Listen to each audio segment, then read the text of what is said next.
우리 말씀 보기 전에 서로 보면서 인사하겠습니다. 당신으로 인해서 은혜가 더 풍성하게 됩니다. 이렇게 인사하겠습니다. 시작. 당신으로 인해서 은혜가 더 풍성하게 됩니다. 예. 그러면요. 감사합니다. 마태복음 1장 20절 말씀 같이 한번 읽어보겠습니다. 마태복음 1장 20절 말씀 함께 읽겠습니다. 시작. 이 일을 생각할 때 주의 사자가 현몽하여 이르되 다윗의 자손 요셉아 내 아내 마리아 데려오기를 무서워하지 말라. 그에게 잉태된 자는 성령으로 된 것이라. 아멘. 오늘은요 은혜의 말씀도 있지만 지혜의 말씀, 지식의 말씀. 그러니까 성경 공부한다, 성경을 공부한다 그런 이 측면이 좀 강합니다. 그래서 우리 성도님들이 좀 집중하고 잘 들으시면 신앙에 유익이 될 겁니다. 오늘은 성령으로 잉태하사 동정녀 마리아에게 낳으시고 라는 사도신경의 고백을 가지고 함께 은혜 나누기를 소망합니다. 사도신경은 전능하신 하나님께 대한 믿음의 고백으로 시작하죠. 전능하사 천지를 만드신 하나님 아버지를 내가 믿는다. 이 고백으로 시작합니다.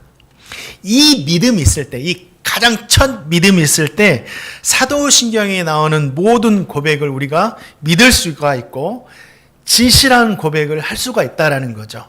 전능하신 하나님이니까 모든 것이 가능하다. 성령으로 잉태하사 동정녀 마리아에게 낳으시고 라는 고백도 전능하신 하나님을 믿을 때 우리가 믿음으로 받아들일 수 있는 겁니다. 성령으로 예수님을 잉태하게 된 마리아도 처음에는요 이 사실을 믿지를 못합니다. 마리아도 믿지를 못했어요. 어떻게 처녀가 아이를 가질 수 있어? 마리아가 예수님을 성령으로 잉태한 이야기가 마태복음 1장과 누가복음 1장이 기록되어 있습니다. 누가복음에 보니까 천사 가브리엘이 내가 하나님께 은혜를 입었다. 내가 잉태하여 아들을 낳으리니 이름을 예수라 하라. 이 말씀을 마리아에게 전합니다. 그 말씀을 들은 마리아는요 놀래가지고 믿을 수가 없었습니다. 그래서 뭐라고 합니까? 무슨 말이냐고. 나는 아직 남자를 알지 못하는 순결한 처녀인데 어떻게 나에게 이런 일이 일어날 수 있냐고, 내가 어떻게 애를 가질 수 있냐고 되물었습니다. 그러자 가브리엘 천사가 뭐라고 합니까? 성령이 내게 임하시고 지극히 높은 이의 능력이 너를 덮으실 것이다.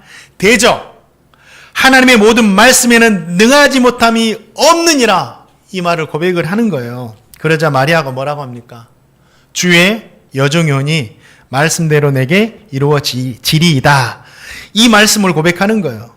마리아도 처음에 믿지 못했는데, 이성으로는 믿지를 못했는데 전능하신 하나님께서 그렇게 하시겠다고 하니 그것을 믿음으로 받아들인 겁니다.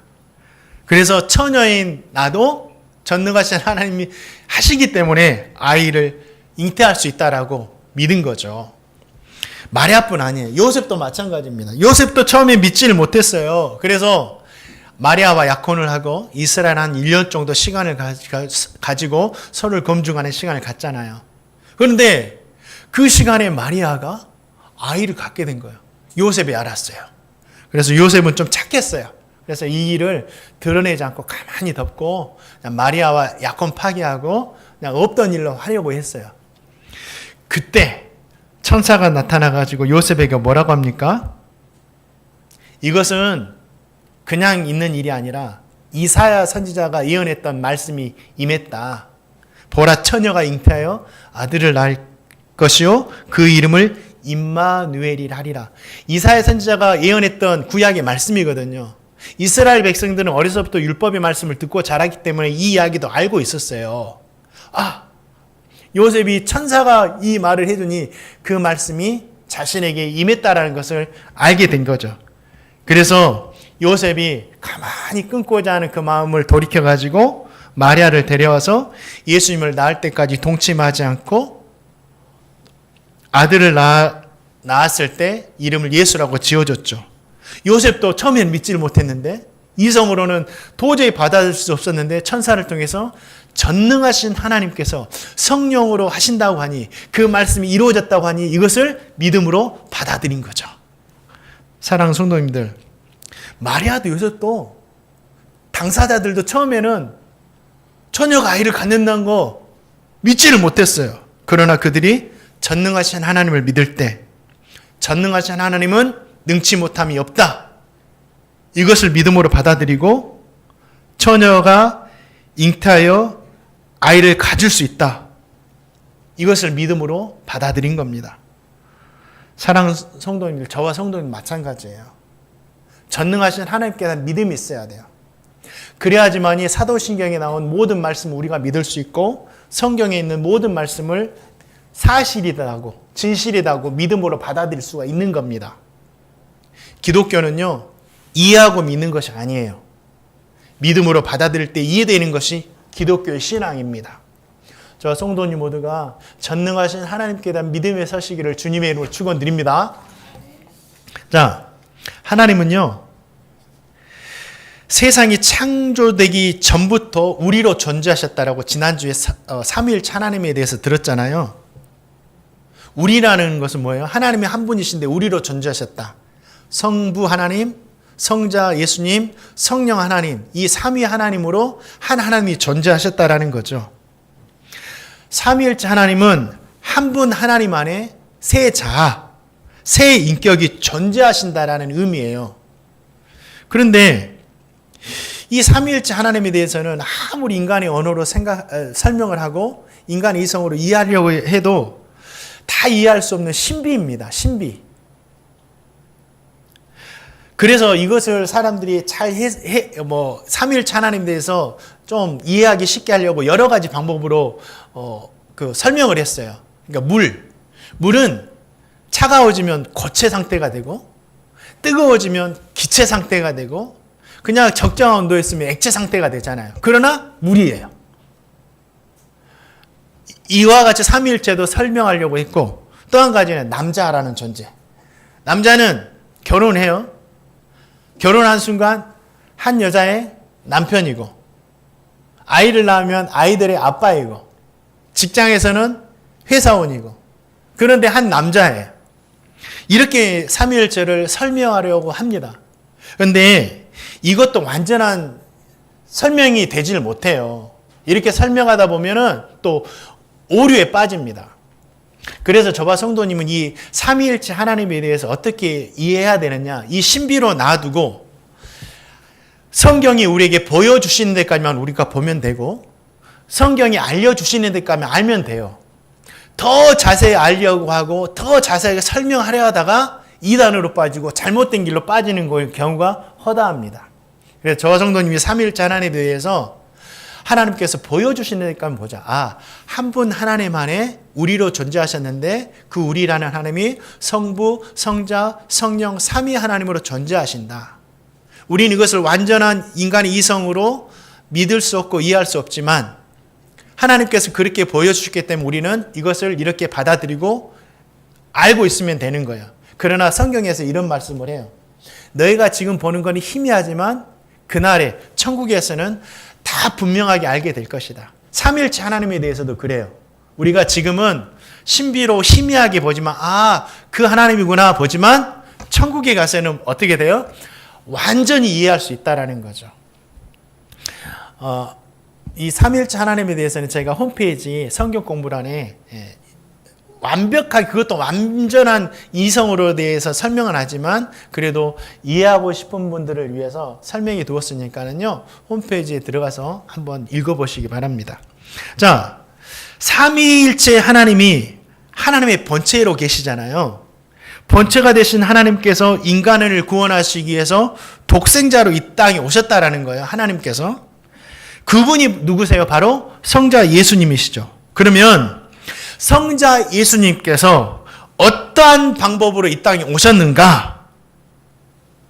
사도신경의 고백처럼 성령으로 잉태돼서 오셨다라는 거죠. 그것이 성자 예수님께서 이 땅에 오신 방법이었어요. 그러면 예수님께서 성령으로 잉태되었다는 고백에는 어떤 의미가 있느냐? 어떤 의미가 있느냐?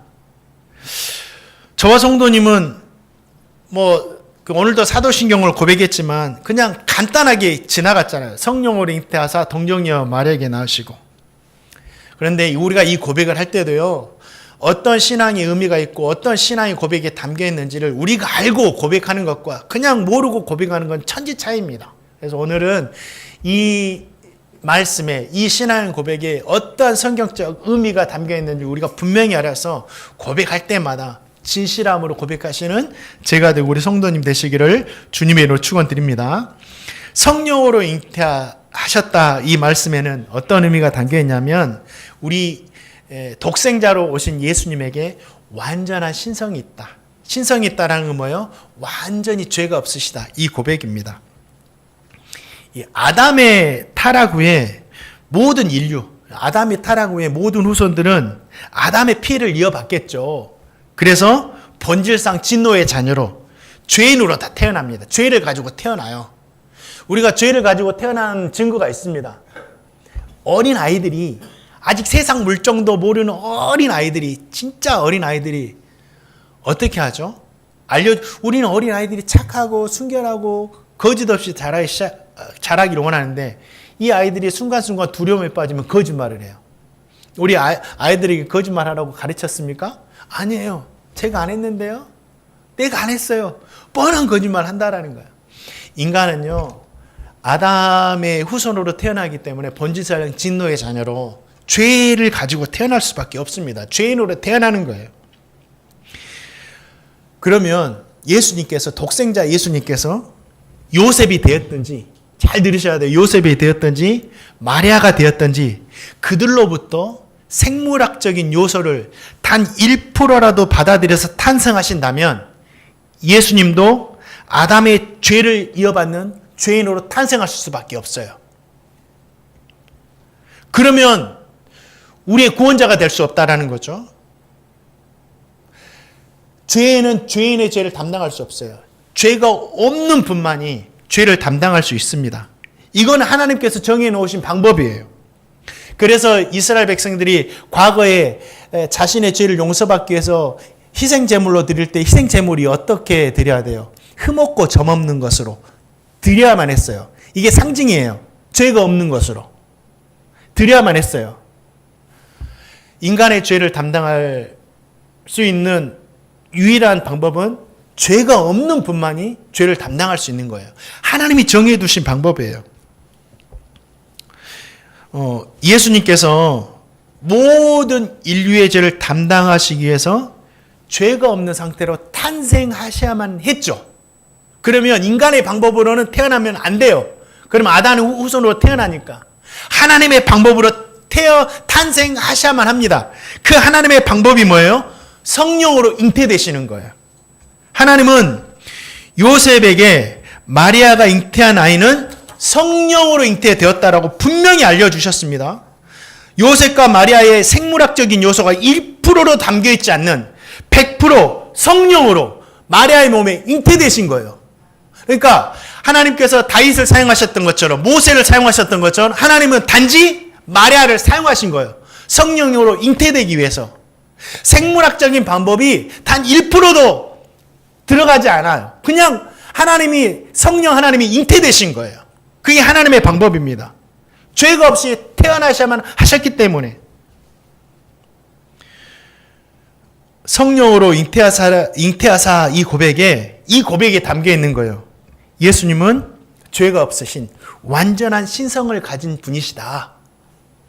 예수님은 완전히 죄가 없으셔서 우리의 죄를 완전히 담당하실 수 있는 구원자로 탄생하셨다. 이 고백이 담겨 있는 겁니다. 성령으로 잉태하사. 또 한 가지가 의미가 있는데 뭐냐면, 이사야 7장 14절 말씀 한번 읽어보겠습니다. 이사야 7장 읽겠습니다. 시작.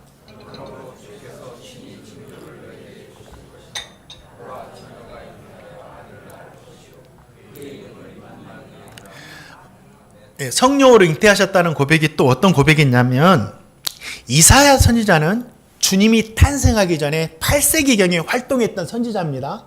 정확히 말하면 주님이 탄생하기 전 740년부터 680년까지 남한국 유다에서 하나님의 말씀을 선포하면서 활동했던 선지자가 이사야 선지자였어요.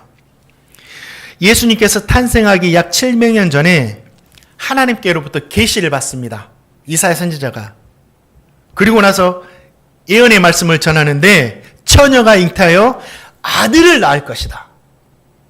이것을 예수님이 탄생하기 700년 전에 이사야 선지자가 했다고요.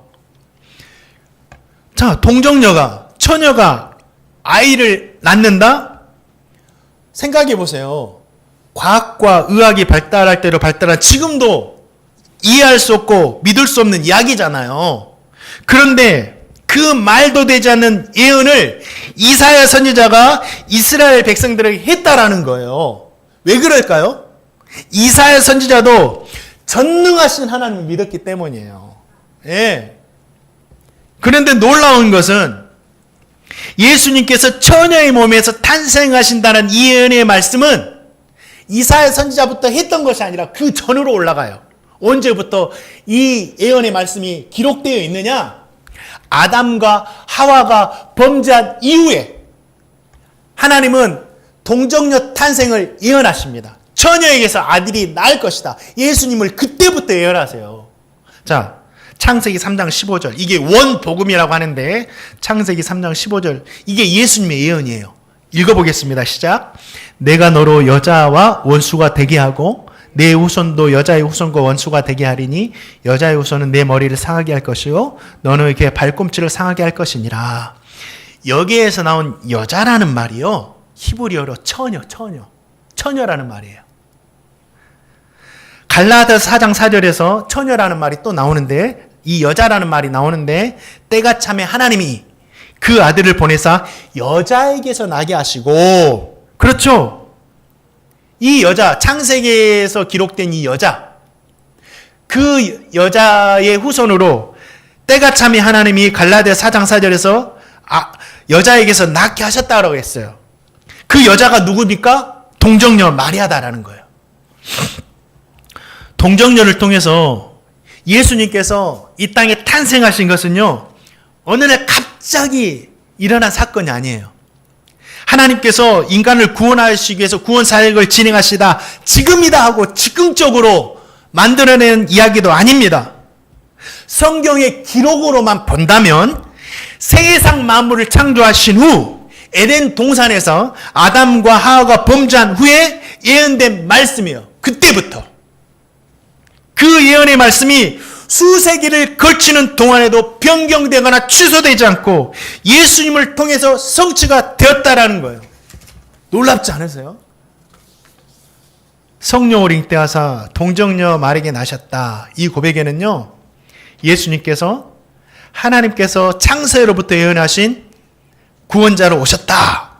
이 믿음의 고백도 담겨 있는 겁니다.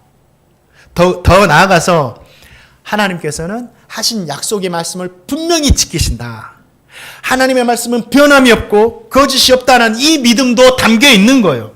우리가 성령으로 잉태하사 이 말씀을 할 때마다 이 믿음의 고백도 담겨 있다는 사실을 기억하시고 이 믿음으로 고백하시기를 주님의 이름으로 축원드립니다.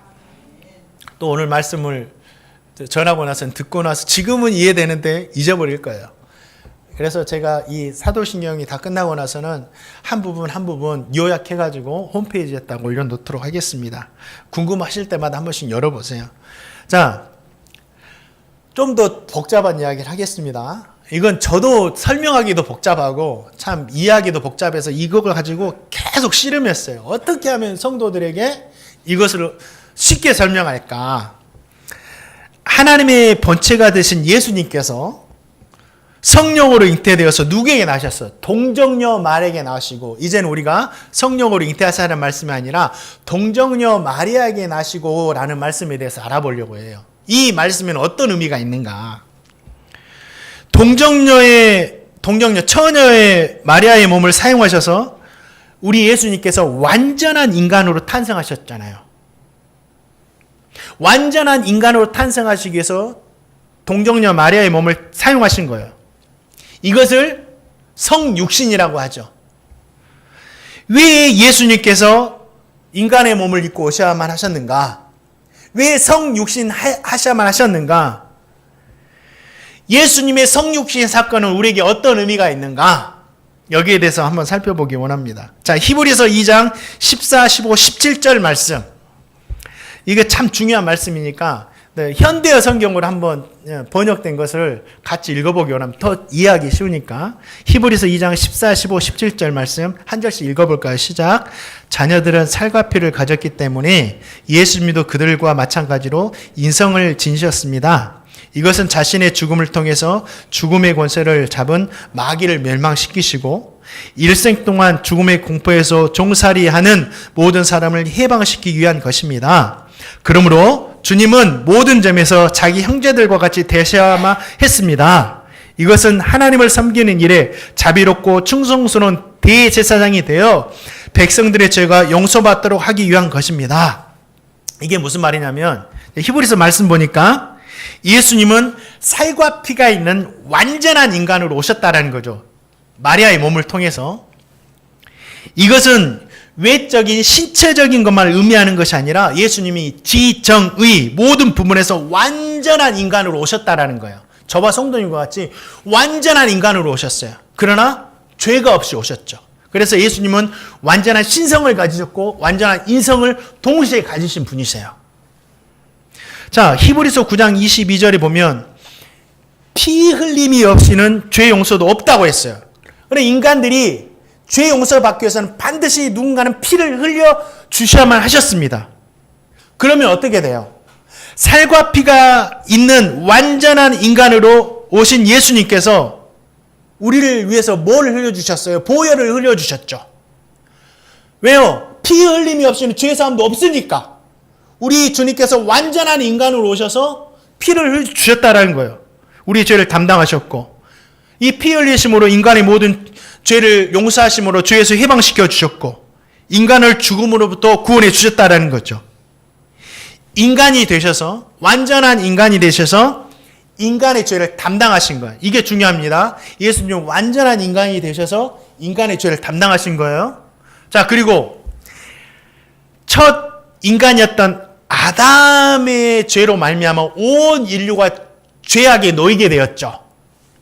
그 죄악에 놓인 죄를 해결하기 위해서 예수님께서 두 번째 아담, 완전한 인간으로 오셔서 십자가 지심으로 말미암아 모든 죄를 해결해 주셨어요. 담당해 주셨어요. 여기서 무엇을 할 수 있느냐? 인간만이 인간의 죄를 담당할 수 있는 거예요. 종교개혁자 칼빈이 이런 말을 했습니다. 인간이 타락했기 때문에 인간의 죄를 대신할 수 있는 대속자가 필요했고 그 대속자는 반드시 인간이어야만 했다. 이 말을 했어요.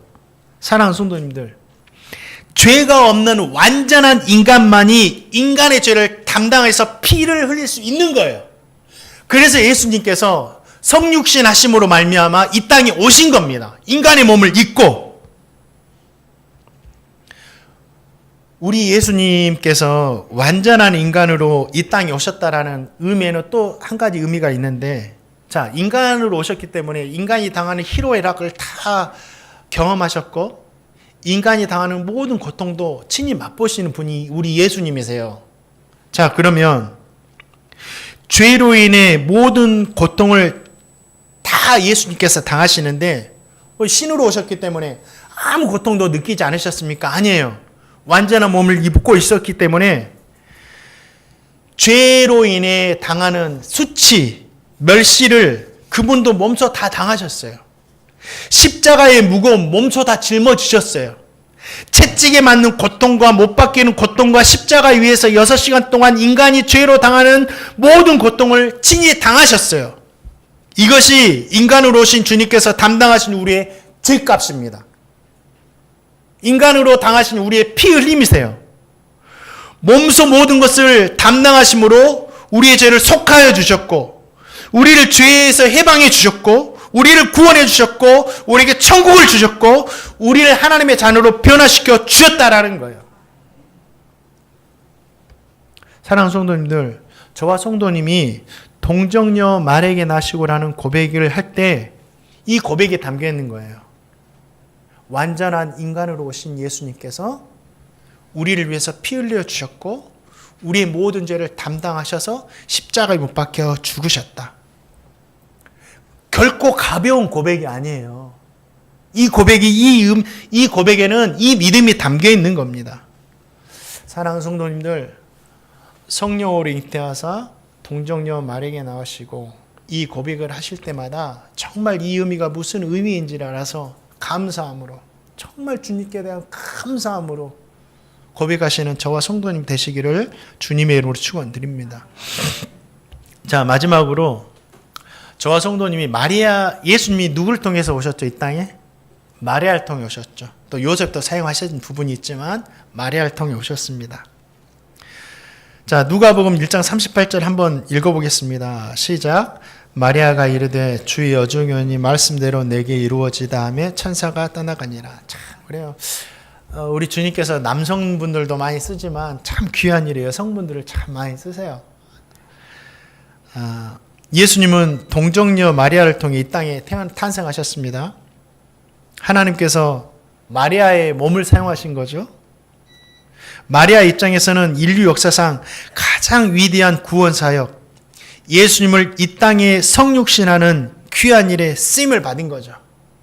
그런데 마리아는 왕족이나 귀족이 아니었어요. 정말 평범한 사람, 여인이었어요. 너무나 평범한 여인이었어요. 그래서 저와 성도님에게 은혜가 되는 거예요.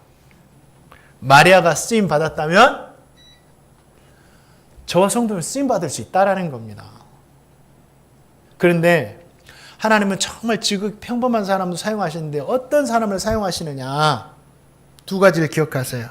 마리아를 통해서 줄 수 있는 귀한 신앙의 교훈입니다. 우리에게 있는 가장 귀한 것을 드릴 때 우리 주님께 쓰임받을 수 있어요. 마리아는 사내들 알지 못하는 순결한 여인이에요. 순결한 여인. 순결은 약혼을 하고 결혼을 앞둔 여인에게는 생명처럼 귀한 것이었어요. 그걸 잃어버리면 결혼도 파기되고 율법에 따라 심판받아야 하기 때문에 약혼 기간 동안 순결함을 잃는다면 정말 이거는 여인으로서 이로 말할 수 없는 수치를 당하게 되는 거야. 그런데 마리아는 하나님의 말씀을 듣고 그 시간 가장 자신에게 중요한 생명처럼 여기는 순결까지 내놓습니다. 하나님께 드려요.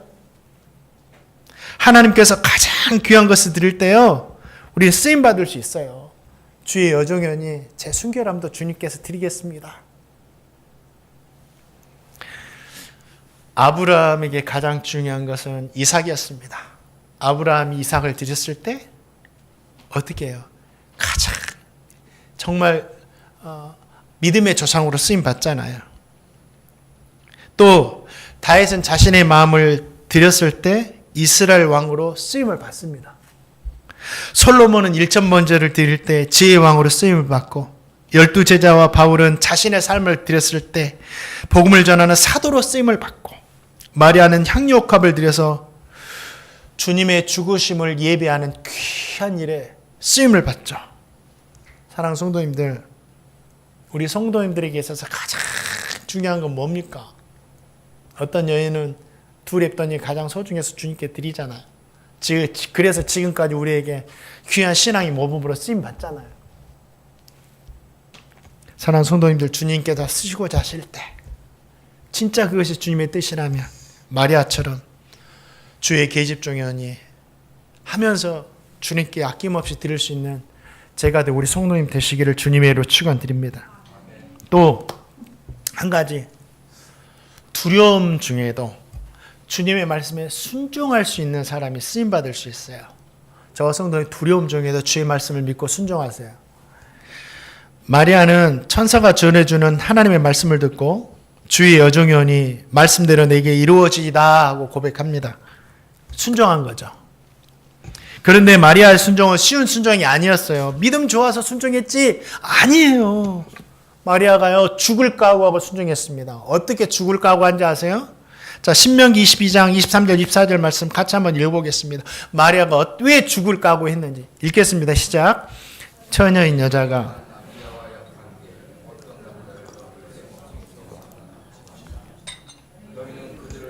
성읍 문으로 끌어내고 그들을 돌로 쳐 죽일 것이니. 진짜 무서운 말씀이잖아요. 마리아도 이 말씀 다 알고 있었어요. 이 율법의 말씀 다 알고 있었어요. 유대인이었으니까. 약혼을 하고 아직 결혼하지 않은 여인이 아이를 갖게 되면 율법에 따라 심판을 받아요. 돌로. 얼마나 끔찍해요. 마리아도 이 사실을 다 알고 있었어요. 마리아는 그 사실을 알면서도 어떻게 해요? 순종합니다. 죽을 각오를 하고 죽어도 괜찮아. 마리아가 이런 상황에서도 순종할 수 있었던 이유가 뭐예요? 단지 그냥 믿음이 좋아졌을까요? 아니에요. 마리아는 천사가 전해주는 그 하나님의 말씀을 믿었기 때문이에요. 상황과 환경을 믿은 것이 아니라 하나님의 말씀을 믿었어요. 자신이 낳을 아이가 하나님의 아들이라는 말씀을 믿었고 왕으로서 이스라엘 다스릴 것이라는 그 말씀을 믿었어요. 이것을 믿었다라는 건 뭐예요? 하나님께서 지키신다. 이 왕이 돼야 되니까 하나님께서 지키신다. 나도 지키시고 보호해 주신다. 이 하나님을 믿었어요. 하나님의 말씀을 믿는 그 믿음 때문에 마리아는 엄청난 고난이 예상되는 순간에도 이 말씀을 믿음으로 순종할 수 있었다라는 거죠. 그 순종을 통해서 이 엄청난 일에 쓰임을 받는 거예요. 사랑하는 성도님들, 말씀을 믿고 순종하는 자가 주님께 쓰임 받을 수 있다. 저 성도님 모두도 아무리 힘든 상황일지라도 하나님의 말씀을 믿으시고 그 말씀을 순종함으로 말미암아 귀하게 쓰임 받는 제가 되고 우리 성도님 되시기를 주님의 이름으로 축원드립니다. 말씀을 맺습니다. 성령으로 잉태하사 동정녀 마리아에게 낳으시고 이 고백을 하실 때마다 예수님의 성육신 하신 예수님의 신성과 인성 그리고 인간의 모두를 담당하시고 십자가에 죽으셔서 영원한 속죄를 이루신 그 예수님께 대한 믿음을 고백하시기 바랍니다. 그리고 마리아와 같이 하나님의 말씀에 이 하실 때마다 이 말씀을 믿고 순종할 수 있는 제가 되고 우리 성도님 되시기를 주님의 이름으로 축원드립니다. 기도하겠습니다. 하나님 감사해요.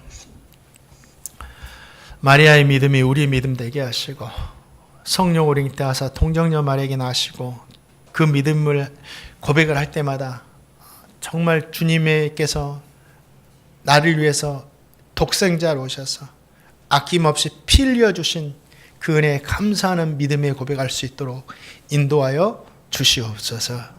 이 시간 주여 성찬식 합니다. 성찬식 할 때 주님과 하나 되게 하시고 주님의 장과 주님의 몸을 받을 때마다 하나님 우리 가정에 우리 육체에 하는 모든 일들 뒤에 하나님의 회복하심과 치유하심 있게 하시고 우리가 변화되어서 복음의 통로로 우리가 쓰임받게 하여 주옵소서. 모든 것 주께 감사드리었고 거룩하신 예수님의 이름으로 기도합니다. 이 시간에 성찬식 하겠습니다.